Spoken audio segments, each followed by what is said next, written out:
जव्हार तालुक्यातील कासटवाडी गावालगत असलेल्या घाट रस्त्यावर पुन्हा एकदा अपघातांची घटना घडली आहे। होळी व धुळीवंदनाच्या दिवशी अपघाताची घटना घडली।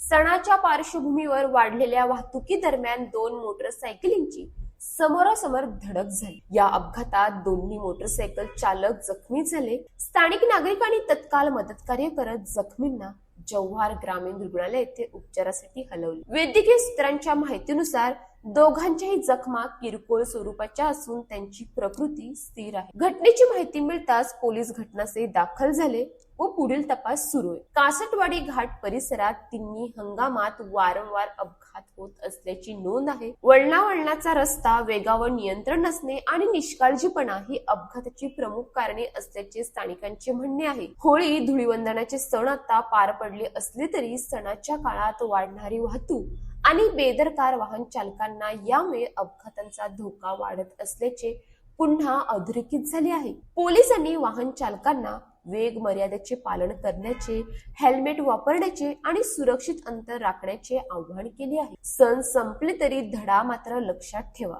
क्षणिक बेफिक्री जीवावर बेतू शकते। कासटवाडी घाटातील अपघाताची पुनरावृत्ती थांबवायची असेल तर नियम पाळणे हाच एकमेव पर्याय आहे। न्यूज पोलीस रिपोर्टर ईश्वर मुकडे, जव्हार। अशाच ताज्या बातम्यांसाठी आमच्या न्यूज पोलीस रिपोर्टर चॅनलला लगेच सबस्क्राईब करा आणि बेल आयकॉन दाबायला विसरू नका।